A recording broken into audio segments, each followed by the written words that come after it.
আসসালামু আলাইকুম প্রিয় শিক্ষার্থী, আমি মোহাম্মদ হানিফ চৌধুরী, সহকারী অধ্যাপক, হিসাব বিজ্ঞান বিভাগ, ন্যাশনাল আইডিয়াল কলেজ।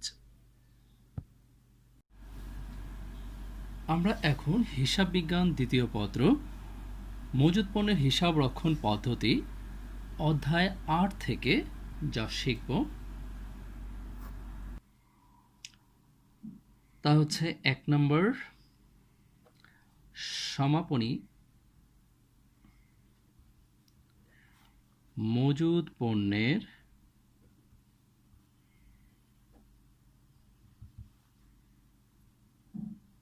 একক ও মূল্য নির্ণয় করব। ২ নম্বর শিখব বিক্রয়যোগ্য পণ্যের একক ও পরিমাণ। ৩ নম্বরে শিখব বিক্রিত পণ্যের ব্যয়। ৪ নম্বরে শিখব মজুদ অথবা মাল খতিয়ান হিসাব।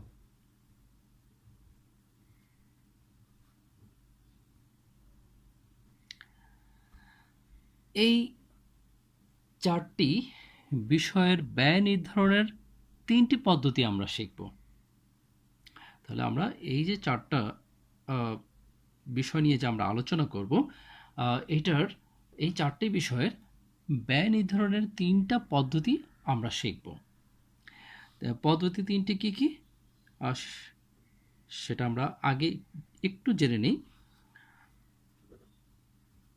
ফিফো বা ফাইফো, ইংলিশে আমরা বলবো FIFO পদ্ধতি,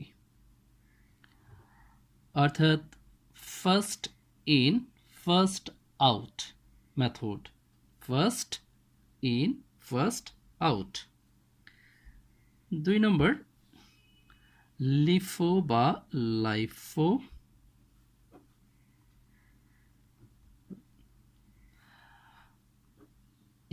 LIFO পদ্ধতি, অর্থাৎ লাস্ট ইন ফার্স্ট আউট। ৩ নম্বর আমরা শিখব ভারযুক্ত গড় পদ্ধতি। ভারযুক্ত গড় পদ্ধতি। আমরা এই ৪টা তথ্যের বা এই ৪টা বিষয়ের ক্ষেত্রে আমরা ব্যয় নির্ধারণের এই ৩টা পদ্ধতি মূলত শিখব। আর এছাড়া আমরা এক্সট্রা আরেকটা তথ্য শিখব, জানব, সেটা হচ্ছে মোট ক্রয় কিভাবে বের করতে হয়, মোট ক্রয়ের পরিমাণ বা মোট ক্রয়। তাহলে আমরা এই অধ্যায় থেকে এই কয়টা তথ্য শিখব। এখন আমরা মোকাররম স্যারের বইয়ের 14 নম্বর সমস্যা দেখব। সমস্যা 14, ফখরুল অ্যান্ড সন্সের ক্রয়কৃত পণ্যের প্রারম্ভিক মজুদ, ক্রয় ও বিক্রয় সংক্রান্ত তথ্য নিম্নে প্রদত্ত হলো।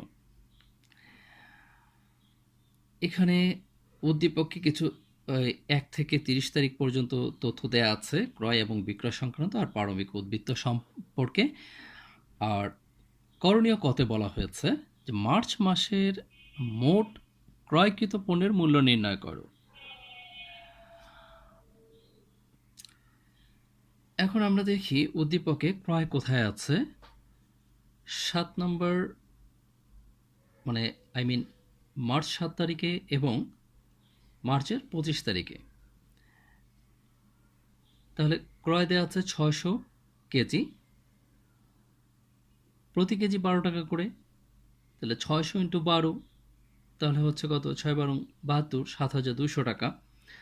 আর 25 তারিখে হচ্ছে 1000 কেজি, প্রতি কেজি 14 টাকা দরে, তাহলে হবে কত? 14,000। তাহলে এর আগে পেয়েছি 7,200 আর এখানে 14,000, দুইটা যোগ করলে হবে 21,200। এটাই হচ্ছে আমাদের অ্যান্সার।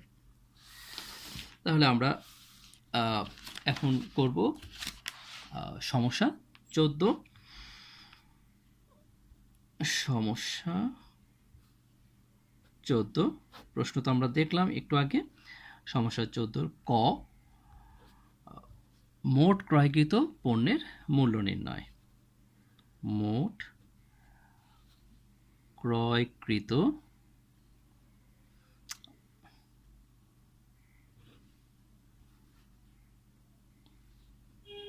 পণ্যের মূল্য নির্ণয়। মূল্য নির্ণয়। এখন আমরা দেখেছি এখানে ক্রয় ছিল মার্চের 7 তারিখে আর ছিল মার্চের 25 তারিখে। 7 তারিখে ক্রয় ছিল হচ্ছে 600 কেজি, প্রতি কেজির দাম 12 টাকা করে, আমরা দেখেছি একটু আগেই।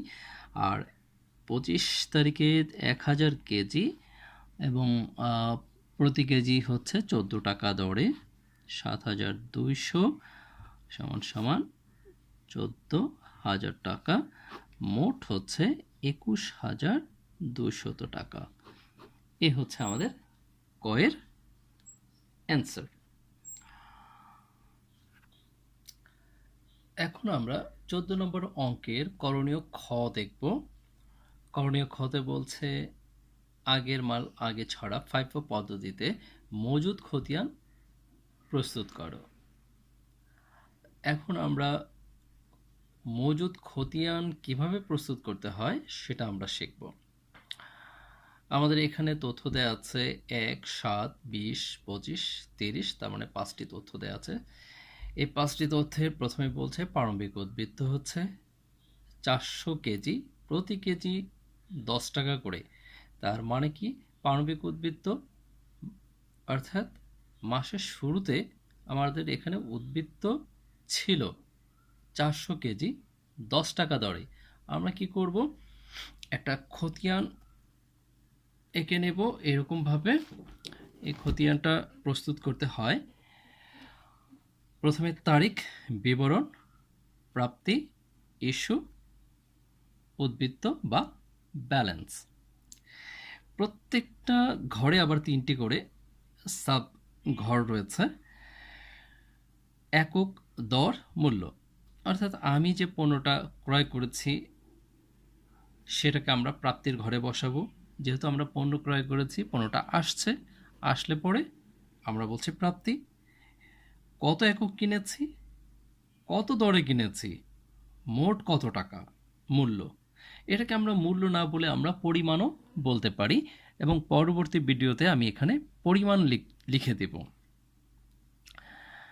আর এটা হচ্ছে ইস্যুর ঘর।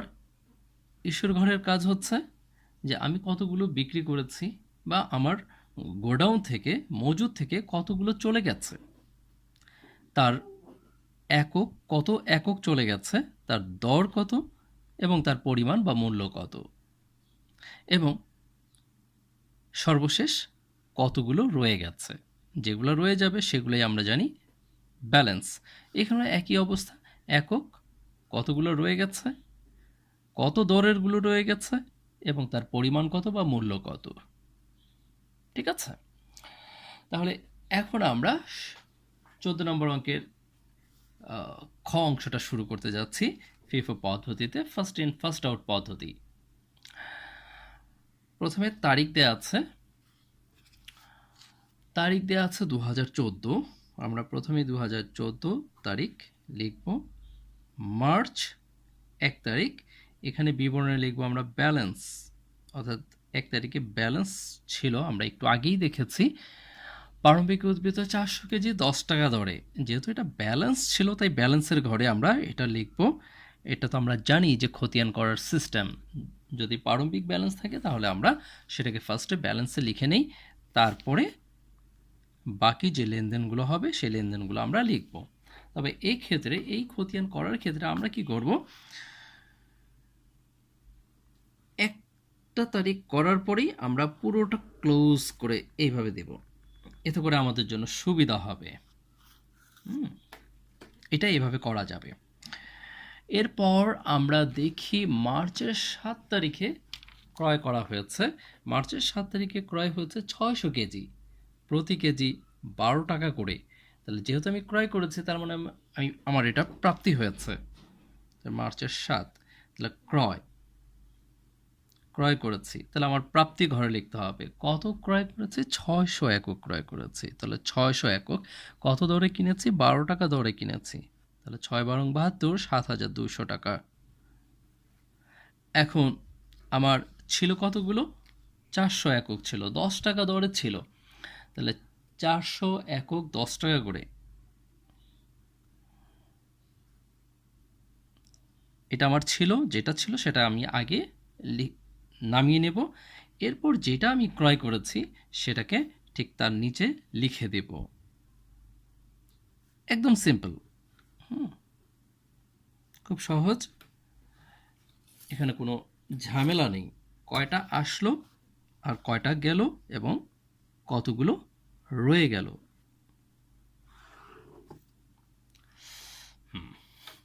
এরপর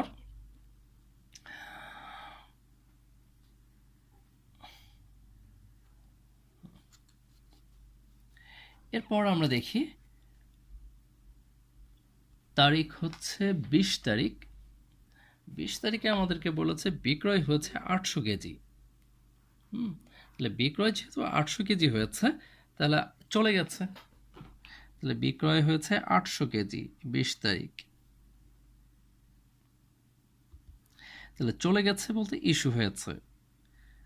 তাহলে ইস্যু করেছি বা বিক্রয় হয়েছে 800 কেজি, 800 কেজি। এখন কথা হচ্ছে এই যে আমি যে 800 কেজি লিখব এর মধ্যে কথা আছে। কথাটা হলো এইবার পদ্ধতি ইউজ হবে। যখন আমি ক্রয় করব সেক্ষেত্রে আমার এখানে কোন পদ্ধতিতে চাওয়া হয়েছে সেটা দেখার বিষয় না। আমরা এই পদ্ধতিটা দেখবই হচ্ছে যখন ইস্যু করা হবে ঠিক ওই মুহূর্তে। আমাদের ইস্যুর কতগুলো হয়েছে? 800। কোন পদ্ধতি? ফার্স্ট ইন ফার্স্ট আউট পদ্ধতি। এখন আমাকে দেখতে হবে উদ্বৃত্তর মধ্যে যে আমরা এখানে দুইটা তথ্য দেখতে পাচ্ছি। এক হচ্ছে 400 টাকা 10 টাকা দরে, আরেকটা হচ্ছে 600 একক 12 টাকা দরে। তাহলে এইটা প্রথমে এসেছে। আমাদের পদ্ধতি কি বলছে? ফার্স্ট ইন ফার্স্ট আউট, যেটা ফার্স্টে আসছে সেটা ফার্স্টে আউট করো। তাহলে আমরা 800 পণ্য আউট করতে চাচ্ছি, ইস্যু করতে চাচ্ছি। তাহলে আমার উদ্বৃত্ত বা ব্যালেন্সে ছিল ফার্স্টে 400। তাহলে ফার্স্টে যে 400 আছে এইখান থেকে আমি পুরো 400 আগে দিয়ে দেব। তাহলে 400 দেব এই প্রথমটা থেকে 10 টাকা করে 4000। এখন আমাকে তো টোটাল পাঠাতে হবে কত? 800, বা বিক্রি করতে হবে আমার টোটাল কত? 800। তাহলে আমি প্রথমটা থেকে 400, আরও তো 400 দিতে হবে। তাহলে ওইটা দিতে হবে পরেরটা থেকে। তার মানে 600 থেকে কতগুলো দেব? 400। তাহলে কত করে রেট? 12 টাকা রেট। তাহলে 4 12 48, 4800। এতটুকু তো ক্লিয়ার। এখন আসো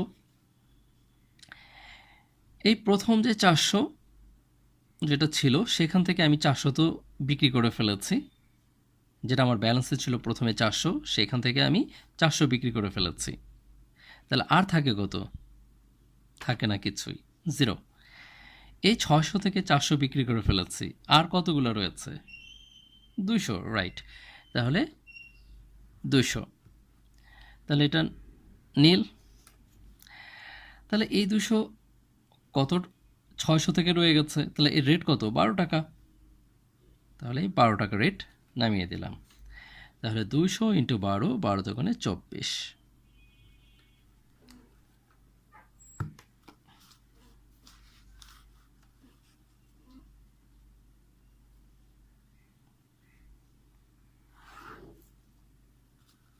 এটা হলো। এরপরে আসো 20-এর পর 25 তারিখ, ক্রয় 1000 কেজি 14 টাকা করে। তাহলে 1000 কেজি 14 টাকা করে যেহেতু ক্রয়, আমরা লিখি 25 তারিখ ক্রয় 1000 একক, যেহেতু আমি ক্রয় করেছি প্রাপ্তি হয়েছে 14 টাকা করে, 14,000। আমার ব্যালেন্সে আগেরটা কত ছিল 200, এটাকে আমি ফার্স্টে নামিয়ে নেব। আর ক্রয় করেছি কত 1000, তাহলে নতুন করে আসছে কত আরও 1000, বসালাম 1000। তাহলে এটার রেট ছিল 12 টাকা করে 2400, আর এটা 14 টাকা দরে 14,000। ব্যাস। এরপর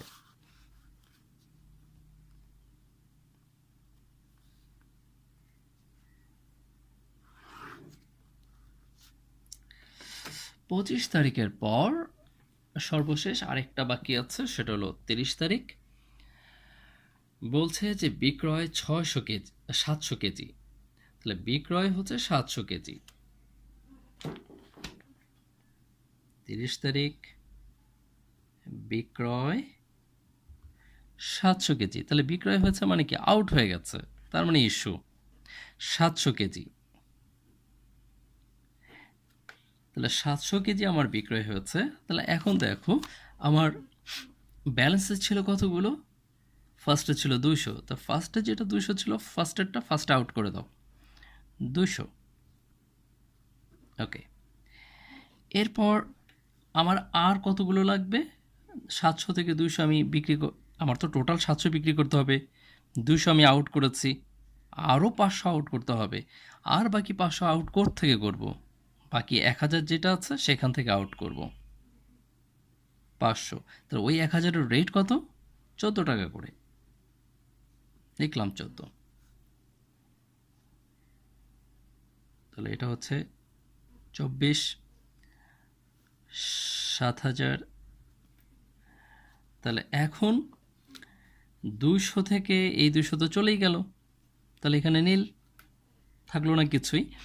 1000 থেকে 500 চলে গেল, তাহলে থাকে কতগুলো 500, এই 500 বসাই দিলাম। কত টাকার রেট এটা 14 টাকার রেট, 7000 টাকা। এই হচ্ছে আমাদের করণীয় খ।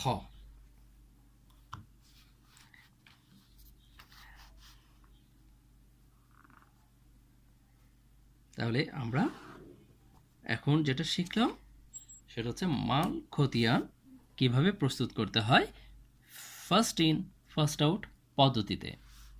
এরপরে আমরা যেটা শিখব করণীয় গতে, সেটা হচ্ছে লাস্ট ইন ফার্স্ট আউট।